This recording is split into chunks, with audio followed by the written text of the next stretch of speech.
Here we go. Okay? Uh, this chapter, this law is about never to put too much trust in friends and learn how to use enemies. Judgment. Be wary of friends. They will betray you more quickly, for they are easily aroused to envy. They also become spoiled and tyrannical. But hire a former enemy, and he will be more loyal than a friend because he has more to prove. In fact, you have more to fear from friends than from enemies. If you have no enemies, find a way to make them. Okay, transgression of the law. You have hiccups? They'll go away. You get hiccups all the time. I don't know why. Every time I bestow a vacant office, there's barely any in there.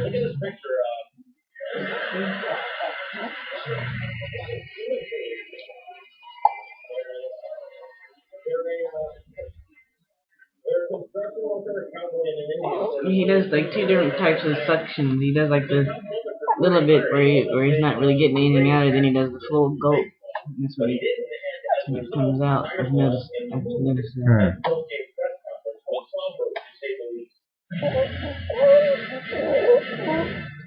Although it might still need more.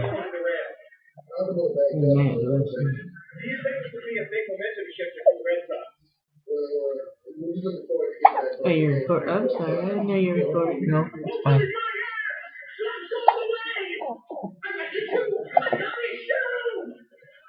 Okay, I got you. Hey, you need me to shake you? I got you. Oh, okay. So 3 quotes. To have a good enemy, choose a friend. He knows where to strike. That was by Diane de Poitiers, 1499 to 1566, mistress of Henry II of France. Every time I bestow a vacant office, I make 100 discontented persons and one ingrate, according to Louis XIV, 1638 to 1715. Okay, transgression of the law. In the mid-19th century AD, a young man named Michael III assumed the throne of the Byzantine Empire. His mother, the Empress Theodora, had been banished to a nunnery, and her lover, Theoctistus, had been murdered at the head of the conspiracy to depose Theodora and enthrone Michael had been Michael's uncle Bardas, a man of intelligence and ambition. Michael was now a young, inexperienced ruler, surrounded by intriguers, murderers, and profligates. In this time of peril, he needed someone he could trust as his counselor, and his thoughts turned to Basilius, his best friend. Basilius had no experience whatsoever in government and politics. In fact, he was the head of the royal stables, but he had proven his love and gratitude time and again. They had met a few years before when Michael had been visiting the stables, just as a wild horse got loose. Basilius, a young groom from peasant Macedonian stock, had saved Michael's life. The groom's strength and courage had impressed Michael, who immediately raised Basilius from the obscurity of being a horse trainer to the position of head of the stables. He loaded his friend with gifts and favors, and they became inseparable. Basilius was sent to the finest school in Byzantium, and the crude peasant became a cultured and sophisticated courtier. Now Michael was emperor and in need of someone loyal. Who could he better trust with the post of chamberlain and chief counselor than a young man who owed him everything? Basilius could be trained for the job, and Michael loved him like a brother. Ignoring the advice of those who recommended the much more qualified Bardas, Michael chose his friend. So Basilius learned well and was soon advising the emperor on all matters of state. The only problem seemed to be money. Basilius never had enough. Exposure to the splendor of Byzantine court life made him avaricious for the perks of power. Michael doubled, then tripled his salary, ennobled him, and married him off to his own mistress, Eudoxia Ingarina. Keeping such a trusted friend and adviser satisfied was worth any price, but more trouble was to come. Bardas was now head of the army, and Basilius convinced Michael that the man was hopelessly ambitious. Under the illusion that he could control his nephew, Bardas had conspired to put him on the throne, and he could conspire again, this time to get rid of Michael and assume the crown himself. Basilius poured poison into Michael's ear until the emperor agreed to have his uncle murdered. During a great horse race, Basilius closed in on Bardas in the crowd and stabbed him to death. Soon after, Basilius asked that he replace Bardas as head of the army, where he could keep control of the realm and quell rebellion. This was granted. Now Basilius's power and wealth only grew, and a few years later, Michael, in financial straits from his own extravagance, asked him to pay back some of the money he had borrowed over the years. To Michael's shock and astonishment, Basilius refused, with a look of such impudence that the emperor suddenly realized his predicament. The former stable boy had more money, more allies in the army and senate, and in the end more power than the emperor himself. A few weeks later,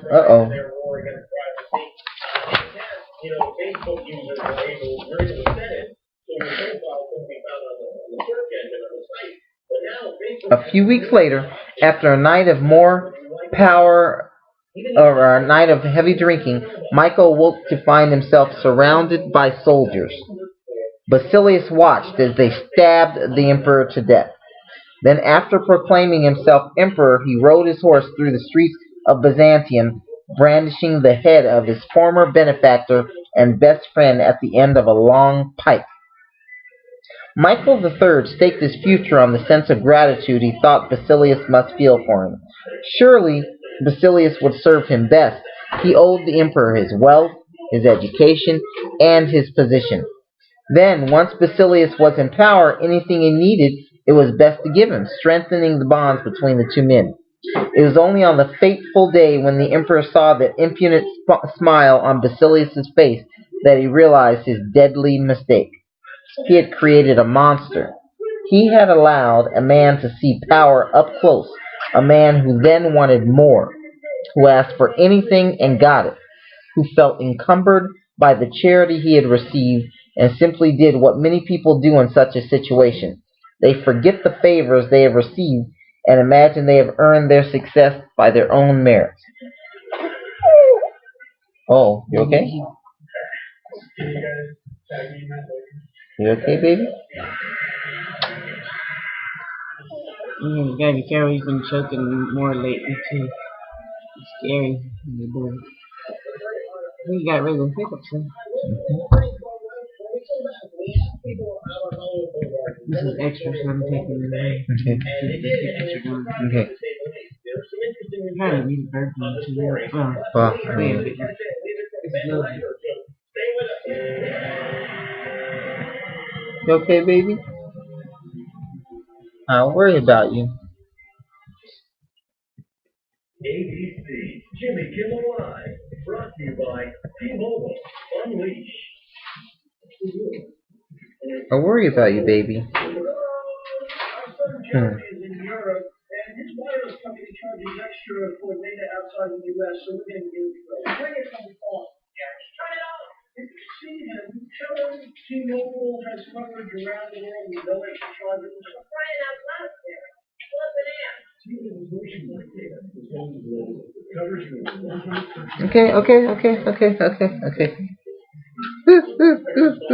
Come on, almost done.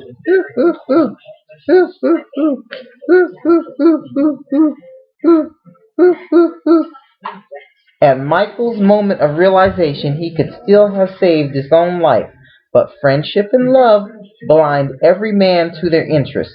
Nobody believes a friend can betray, and Michael went on disbelieving until the day his head ended up on a pike. Lord, protect me from my friends. I can take care of my enemies, Voltaire said, 1694 to 1778. Okay. The snake, the farmer, and the heron. A snake chased by hunters asked the farmer to save its life, to hide it from its pursuers. The farmer squatted and let the snake crawl into his belly. But when the danger had passed and the farmer asked the snake to come out, the snake refused. It was warm and safe inside. Bless you. On his way home, the man saw a heron and went up to him and whispered what had happened. The heron told him to squat and strain to eject the snake. When the snake snuck its head up, the heron caught it, pulled it out, and killed it. The farmer was worried that the snake's poison might still be inside him, and the heron told him that the cure for the snake poison was to cook and eat 6 white fowl. "You're a white fowl," said the farmer. "You'll do for a start." So he grabbed the heron, put it in a bag, and carried it home, where he hung it up while he told his wife what had happened. "I'm surprised at you," said the wife. "The bird does you a kindness, rids you of the evil in your belly, saves your life, in fact, yet you catch it and talk of killing it." She immediately released the heron, and it flew away. But on its way, it gouged out her eyes.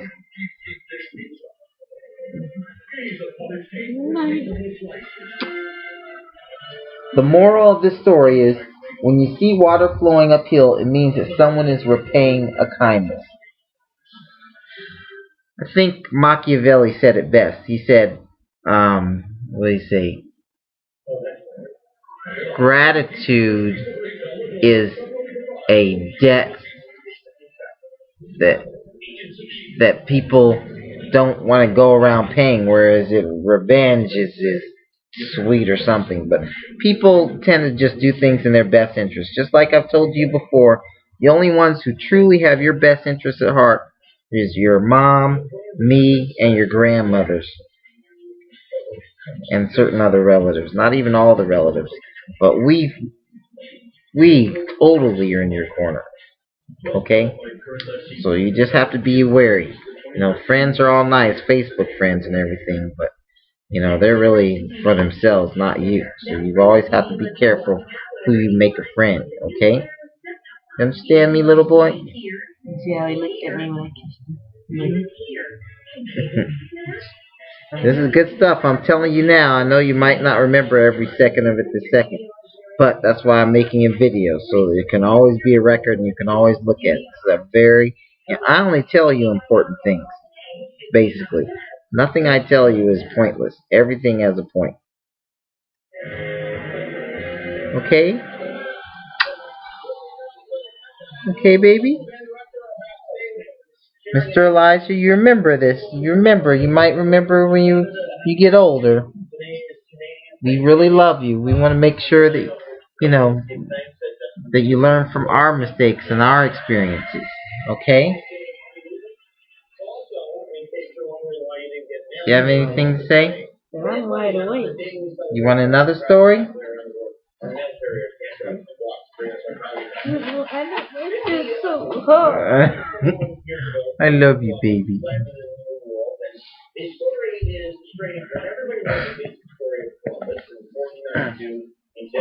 Nope.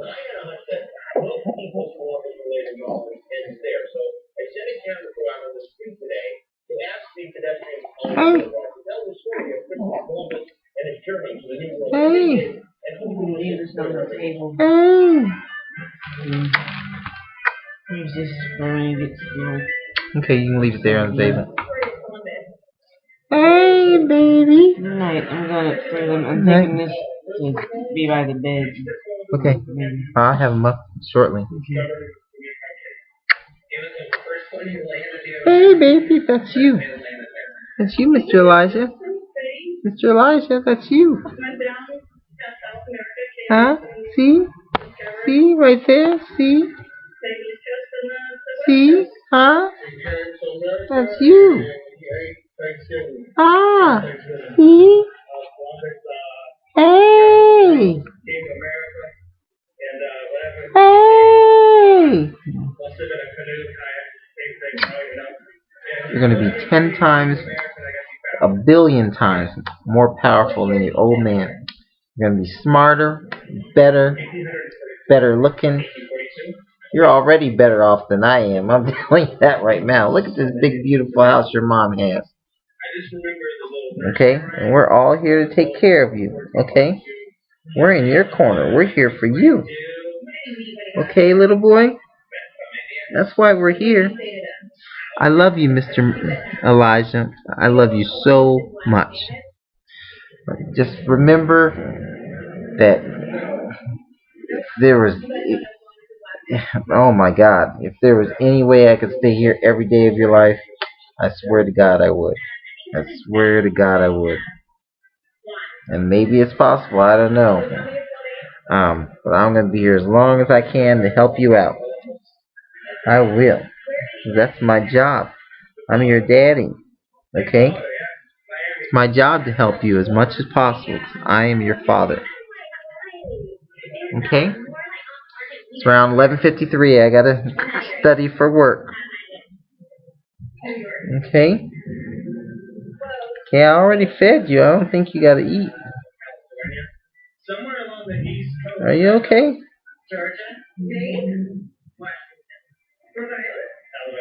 Okay, go to bed.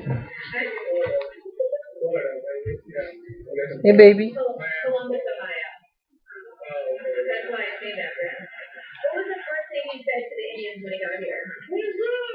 Hey. Hey. Good night, Elijah. I love you. Do what you have to do today. Take care of yourself, okay? I love you so much. Just, earn this, okay? My God, my whole life I'm dedicating to you. I'm not around to tell you this in person. Listen to this video. Watch the amount of effort I'm putting into making you an incredible young man. You really, really, really, really earn this, okay? I might not be able to finish all this book, but Robert Greene, I love this book because there are a lot of historical examples of the lessons that you really need to learn, like this one I just told you about, and that you need to employ. I don't know what you're going to do. I have ideas of how far I want you to do. I really want you to become president. I really do. Or whatever you do, whether it's the head of some company or a professional tennis player or whatever, this book is the key. Think of life. You got to learn chess. I'm going to try to stay around long enough to teach you chess, but chess, live your life just like a chess game. Every move is worth it. Nothing is wasted. There's nothing that's frivolous. Every single day matters. Every action matters. Like when I was in school, I'd have a test, and I'd say, oh, that test is no big deal. It's no big deal. But it does matter. They all matter. Everything matters. That's the important thing.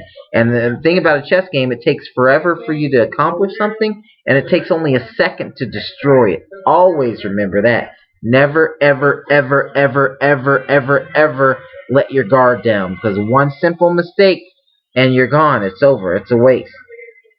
I mean, it's like you never did it. So you always have to have a plan B and a plan C, frankly. Look ahead of the game. See, you got to think 5 steps ahead in this world. Especially as a black man, you got to think 5 steps ahead. Unfortunately, your father hasn't always done that. In fact, rarely do I do that. And it's frankly probably too late for me. But it's not too late for you. It's not too late for you at all. You're 4 weeks old. You're going to live a long, I believe, prosperous life. And you really, really need to pay attention to these lessons I'm imparting you. Okay? Okay, so it's getting late. It's almost midnight. I love you, son. Good night. Okay? Say goodbye. We have these gloves on you because you keep tearing out your hair. Jesus Christ, it's crazy. I don't think I did that when I was a kid. But you do. But this is your hand. See how perfect your little tiny hand is? Okay? So, goodbye. I know it's been a long time. We're going to go to bed. Goodbye. Goodbye. Goodbye.